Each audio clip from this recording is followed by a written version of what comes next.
విక్రమార్కుడు cinema గుర్తుందా? అందులో డబ్బు కోసం హీరో స్వామీజీ వేషంలో మాయమాటలతో మహిళలకు అరగుండు కొట్టిస్తాడు. అదే తరహాలో ఓ ఆకతాయి మహిళలకు ఫోన్ చేసి గుండు చేయించుకుంటే 15,000 రూపాయలు చెల్లిస్తామని బంపర్ ఆఫర్ ఇచ్చాడు. దీనివల్ల కొత్త రకం వ్యాధి రాదని నమ్మబలికాడు. నిజమేనని నమ్మిన కొందరు మహిళలు గుండు కొట్టించుకున్నారు. ఆ తర్వాత ఇది ఆకతాయి పని అని తెలిసి లబోదిబోమన్నారు.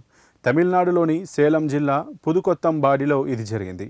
పుదుకొత్తంబాడికి చెందిన పళనియమ్మాలకు సోమవారం సాయంత్రం ఓ వ్యక్తి ఫోన్ చేసి తాను తాలూకా కార్యాలయ ఉన్నతాధికారిగా పరిచయం చేసుకున్నాడు. ఆ ప్రాంతంలోని మహిళలకు కరోనా లాంటి కొత్త రకం వ్యాధి వ్యాపిస్తోందని చెప్పాడు. విదేశాల్లో ఆ వ్యాధి బారిన పడిన మహిళలంతా గుండు గీయించుకొని ప్రాణాలతో బయటపడ్డారని, అందువల్ల ఇక్కడ ఆ విధానాన్ని అమలు చేయాలని తమిళనాడు ప్రభుత్వం నిర్ణయించిందని తెలిపాడు. అలా గుండు గీయించుకున్న మహిళలకు తలో 15,000 రూపాయలు, పాఠశాల కాలేజీ విద్యార్థినులైతే 45,000 రూపాయలు, ఉచిత ల్యాప్టాప్, పురుషులకైతే 6,000 రూపాయలు చెల్లించాలని సీఎం ఉత్తర్వులు జారీ చేశారని తెలిపాడు. 18 మందికి మాత్రమే టోకెన్లు వచ్చాయని, రికార్డుల్లో పళనియమ్మాల్ పేరు ముందున్నందున ఆమెకు ఫోన్ చేసినట్లు చెప్పాడు. పళనియమ్మాల్ ఈ విషయం చుట్టుపక్కల అమ్మలక్కలందరికీ చెప్పేయడంతో వారు క్షురకుడిని పిలిపించుకొని గుండు గీయించుకోవడం మొదలుపెట్టారు. తొలిగా కావేరి, రామాయి, చిత్ర అనే మహిళలు గుండు చేయించుకున్నారు. అనంతరం ఆ అజ్ఞాత వ్యక్తికి ఫోన్ చేయగా స్విచ్ ఆఫ్ వచ్చింది.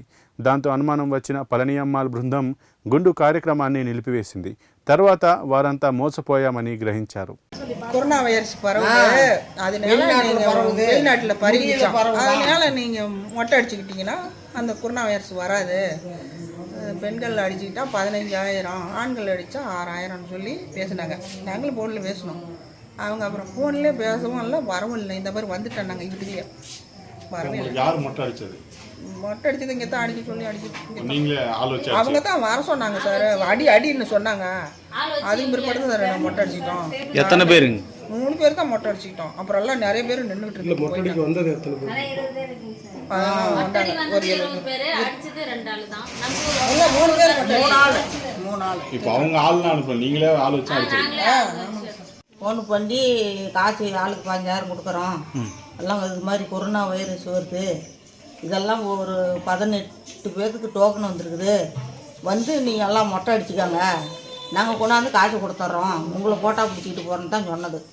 அப்புறம் இவங்க உடனே எங்ககிட்ட வந்து நாங்கள் கோயில்கிட்ட இருந்தீங்களோ கூப்பிட்டு வாங்க வாங்கன்னு மொட்டை அடிங்க, நபர் இப்பயே வந்துக்கிட்டு இருக்கிறாங்க அப்படின்னு சொன்னது.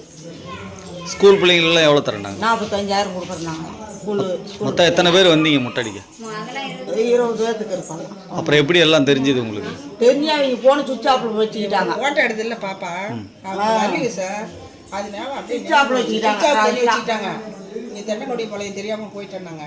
அப்புறம் வந்து இங்கே ரோட்டுக்கிட்ட இங்கே வந்துட்டேன், நீங்கள் அடிங்கன்னு சொன்னாங்க. என்கிட்டையும் பேசுனாங்க சார்.